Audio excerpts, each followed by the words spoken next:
Hello everyone, welcome to NEET UG in 10 brought to you by Unacademy, जो कि India का largest online learning platform है।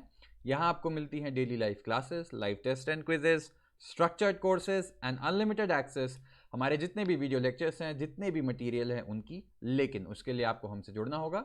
अन academy learning app download करें Google play store पे जाके या iOS app store पे जाके, एंड देन आपको लेना होगा हमारा पेड सब्सक्रिप्शन, जिसके कई ऑप्शंस अवेलेबल हैं। 1 3 6 12 24 सिंस नीट यूजी का सिलेबस काफ़ी वास्ट है, टाइम टेकिंग है, इसलिए 1 साल या 2 साल का पैकेज जो है वो सबसे ज़्यादा पॉपुलर है, सबसे ज़्यादा रिकमेंडेड है। एंड आप देखेंगे कि 1 साल के पैकेज में आप सिर्फ 6000 और ऐड करते हो तो आपको मिलता है 2 साल का package. And on top of that मेरा कोड LOVE10 ये यूज़ करके आप पा सकते हैं एक्स्ट्रा 10% का ऑफ, जो भी हमारी बेस प्राइस है। मेरा नाम लव किशोर श्रीवास्तव है। मैगिल यूनिवर्सिटी कनाडा में एज अ रिसर्चर मैं इस समय काम कर रहा हूँ। एंड आप पर्सनली मुझसे जुड़ना चाहते हैं, मेरी क्लासेस का अपडेट रेगुलरली पाते रहना चाहते हैं, तो मैंने अपना टेलीग्राम लिंक नीचे ऐड कर दिया है, वहां आप मुझसे जुड़ सकते हैं। तो आज हमने पिछले पिछले लेक्चर में बात की थी लिम्फोइड या लिम्फेटिक सिस्टम के बारे में, ठीक, कि कैसे लिम्फेटिक सिस्टम है मेन जो बॉडी की इम्यूनिटी को कंट्रोल करेगा, ठीक है, इम्यूनिटी के लिए रिस्पॉन्सिबल है, ठीक। तो वो तो एक ओवरव्यू हो गया कि लिम्फोसाइट्स जो हैं वहां से बनती हैं, जो प्राइमरी लिम्फोइड ऑर्गन्स हैं, फिर सेकेंडरी लिम्फोइड ऑर्गन्स में जाके स्टोर हो जाती हैं, ठीक है। फिर जैसे ही कोई भी एंटीजन आता है वो लिम्फ नोड से इंटरैक्ट करेगा, लिम्फ और टिश्यू फ्लूइड्स में एंटीजन आ गया तो वो जो भी हमारे लिम्फोसाइट्स हैं उनको एक्टिवेट कर देगा और इम्यून रिस्पॉन्स एक्टिवेट हो जाएगा, ठीक है। तो ये तो एक ओवरव्यू की बात हो गई। अब बात आती है कि इम्यूनिटी इटसेल्फ, इम्यूनिटी की हम बात करें तो बेसिकली ब्रॉड उसकी दो कैटेगरी हो जाती है। एक होती है इन्नेट, जो आपके सामने इस समय दिख रही है, और दूसरी होती है एक्वायर्ड, ठीक। तो अब बेसिक इन्नेट और एक्वायर्ड में डिफरेंस क्या होता है कि इन्नेट इम्यूनिटी, अब हम एक बच्चा पैदा हुआ, ठीक है, अब उस बच्चे के अंदर भी तो बैक्टीरिया और ये सब जा सकते हैं, तो यानी कि उस बच्चा जो तुरंत एकदम ताज़ा ताज़ा फ्रेश पैदा पैदा हुआ है, तो उसके अंदर भी तो कुछ इम्यूनिटी होनी चाहिए। वो जैसे ही इस दुनिया में आएगा उसका सामना बैक्टीरिया और बहुत सारे पैथोजन से होगा ही होगा, क्योंकि वो तो हमेशा ही एयर में प्रेजेंट रहता है।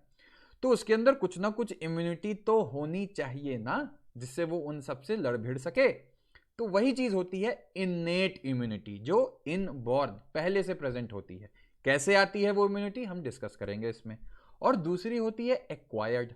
नाम से ही पता लग रहा है कि जब एक बार बच्चा पैदा हो गया, अब धीमे धीमे ओवर द लाइफ टाइम वो एक्वायर्ड इम्यूनिटी, जैसे फॉर एग्जांपल कोरोना, कोरोना के अगेंस्ट आपने सुना होगा, ये सेंटेंस आप सुन रहे होंगे कि जिसको एक बार कोरोना हो गया उसको दोबारा नहीं होगा। क्यों? लेकिन हाँ, पहली बार तो होगा ना। तो यही चीज आ गई कि अब कोरोना एक बार जब हो जाएगा तो उसके अगेंस्ट एंटीबॉडीज बन जाएंगी, तो सेकेंड टाइम जब कोरोना आएगा तो वो अटैक नहीं कर पाएगा, ठीक है। तो वो एक्वायर्ड हो गई, जो आपने एक्वायर की अपने लाइफ टाइम में। लेकिन इननेट क्या होती है? जो पैदा होने के समय से ही प्रेजेंट हो, ठीक। तो ये बेसिक आइडिया तो मैंने आपको दे दिया। अब आप इधर देखो, ये वाला पॉइंट है, इसमें तो कुछ बताना ही नहीं कि इन्फेक्शियस एजेंट्स हैं, एंड अगर इम्यूनिटी खराब होगी तो वो डिजीज कर देंगे, ठीक है। तो अब बात आती है, तो ये दोनों पॉइंट में कुछ बताने लायक तो बचा नहीं, ठीक। अब मैं आ जाता हूं इन दो पॉइंट पे, जो है इननेट और एक्वायर्ड इम्यूनिटी। एक्वायर्ड इम्यूनिटी हम थोड़ी देर बाद में डिस्कस करते हैं। इननेट की मैंने आपको बात बता दी। पहली बात तो ये नॉन स्पेसिफिक होता है। ऐसा नहीं है कि ये एक स्पेसिफिक एंटीजन के अगेंस्ट ही काम करेगा। तो ये पॉइंट आप याद रखना। नॉन स्पेसिफिक टाइप की इम्यूनिटी कौन सी होती है? इननेट। और स्पेसिफिक कौन सी होती है? वो एक्वायर्ड आएगी। कैसे स्पेसिफिक है ये भी आप समझ जाओगे। और सबसे इंपॉर्टेंट पॉइंट क्या है इसका? Present at the time of birth. ये पैदाइशी प्रेजेंट होता है, ठीक है। अच्छा, अब बात आती है कि फॉर एग्जाम्पल स्किन अप, इसमें कई बैरियर्स प्रेजेंट होते हैं। जैसे स्किन आपका बैरियर है ना, अब मान लो किसी की स्किन जल जाती है तो वहां इन्फेक्शन होने के चांसेस आ जाते हैं, क्योंकि स्किन हमारी क्या है, एक डेड, जो स्किन की सबसे आउटर मोस्ट लेयर होती है वो डेड स्किन होती है ना, डेड सेल्स होती हैं। तो उन डेड सेल्स पे, या अब आप इमेजिन करो कई कई चीजें हैं उसमें, जैसे स्वेट आता है, ठीक है, स्वेट आ रहा है, उसका पीएच स्लाइटली एसिडिक होता है, तो जो बैक्टीरिया और फंगस है वो हमारी स्किन पे ग्रो नहीं कर पाते। लेकिन ऐसा तो नहीं है कि सिर्फ बेसिलस को ही ये रोक पाएगा, स्ट्रेप्टोकोकस को नहीं रोकेगा, ऐसा तो है नहीं। तो आपने देखा कि नॉन स्पेसिफिक क्यों है, कि मोस्टली मोस्ट जितने भी ज्यादातर बैक्टीरिया हो गए, फंगस हो गए, ठीक है, इन सबको ग्रो नहीं करने देती स्किन। तो ऐसे ही आपने देखा कि एक स्किन जो है एक फिजिकल बैरियर हुआ ना, फिजिकली प्रेजेंट है। तो ऐसे ही कई बैरियर्स प्रेजेंट होते हैं हमारी बॉडी में। जनरली इसको 4 तरीके से आप देख लो, ठीक। क्या क्या 4 तरीके हैं? पहला मैंने आपको बताया फिजिकली प्रेजेंट है वहां, जैसे कि स्किन, ठीक है। स्किन क्या काम करता है? Prevents entry of the micro organisms. मैंने आपको बताया कैसे, क्योंकि स्किन की जो सबसे आउटरमोस्ट सेल जो सेल्स हैं वो ऑलमोस्ट डेड है। तो अब डेड सेल्स पे डेड सेल्स तो एक हो गया, और भी रीजंस होते हैं। स्वेट आपका निकलता रहता है, स्किन को जो आउटरमोस्ट है उसका पीएच थोड़ा सा एसिडिक होता है, जिसके कारण से उसमें माइक्रोब्स ग्रो नहीं कर पाएंगे। तो क्या हो गया? लेकिन फिर वही बात आ गई कि नॉन स्पेसिफिक है। ऐसा तो होता नहीं कि सिर्फ 2 तरीके के बैक्टीरिया को रोकेगा आपकी स्किन, बाकी सब क्रॉस कर जाएगी, नहीं। इसीलिए उसको नॉन स्पेसिफिक टाइप का बोलते हैं, ठीक। और एग्जाम्पल आप देख लीजिए, जो म्यूकस की कोटिंग होती है एपिथेलियम लाइनिंग ऑफ कहां, रेस्पिरेटरी ट्रैक्ट हो गया, जीआई ट्रैक्ट हो गया, जीआई मतलब गैस्ट्रो इंटेस्टाइनल, यूरोजेनाइटल ट्रैक्ट हो गया, ठीक है। इन सब में भी ये जो म्यूकस क्या होता है आपको पता ही है। म्यूकस टाइप का जो सब्सटेंस होता है वो क्या करेगा, इन सब जो भी बैक्टीरिया आ गए, काफी विस्कस टाइप की चीज होती है, उनको ट्रैप कर लेता है, ठीक। अब आप ऐसे इमेजिन कर लो, एक शहद है, ठीक, शहद आपने रखा है, उसमें अगर कोई मक्खी आ गई तो वो उसमें चिपक जाएगी ना, आगे तो बढ़ नहीं पाएगी। ऐसे ही म्यूकस देख लो, छोटे छोटे लेवल पे देख लो कि जितने बैक्टीरिया आ गए बॉडी में वो वहीं ट्रैप होके रह जाएंगे। तो फिजिकली ट्रैप हो गए ना, फिजिकली प्रेजेंट है वो चीज।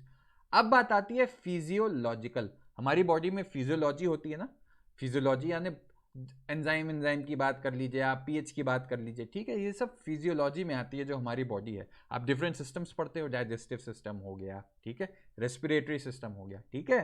तो ये फिजियोलॉजी होती है। अब आप देखिए जैसे एसिड, हमारे स्टमक में HCl आता है, उसका pH 2 है ना।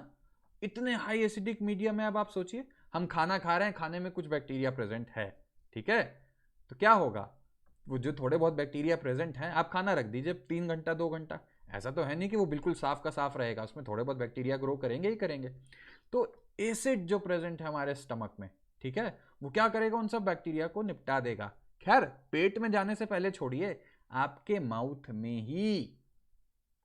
में ही सलाइवा प्रेजेंट है, ये सलाइवा भी बहुत हद तक काम करता है। अच्छा अब आप देखेंगे टीयर्स, जो आंसू आते हैं हमें, ठीक, ये भी माइक्रोबियल ग्रोथ प्रिवेंट करता है, ठीक है। बहुत एक एंजाइम आपने लाइसोजाइम सुना था, जो लाइसोजाइम भी होता है इन सब में, जो आपको टीयर्स बता रहा हूं मैं, इसमें लाइसोजाइम प्रेजेंट होता है। लाइसोजाइम जो भी बैक्टीरिया है उसको निपटा देता है, सीधे सीधे खत्म कर देगा।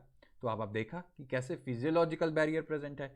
एक चीज है सेल्युलर बैरियर्स, यानी कि नाम से ही समझ में आ रहा है कि कुछ सेल्स प्रेजेंट होंगी, जैसे leucocytes, WBCs, white blood cells का नाम सुना है ना।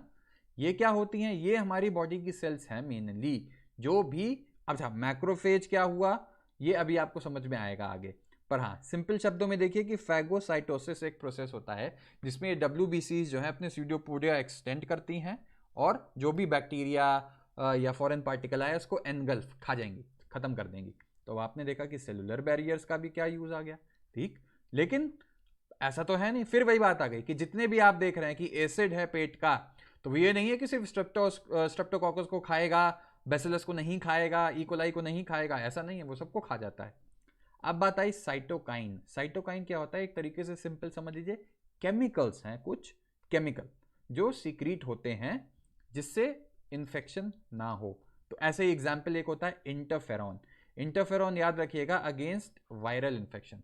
तो जो सेल्स वायरस से इन्फेक्ट हो जाती हैं वो इंटरफेरॉन फेंकती हैं, जिससे बाकी सेल्स को पता लग जाए कि वायरस आ गया है, बच के रहो तुम। खुद तो वो बेचारी गई, लेकिन बाकी सेल्स को इन्फॉर्म कर देती हैं इन साइटोकाइंस के थ्रू कि वायरस आ गया है, बच के रहो, ठीक है।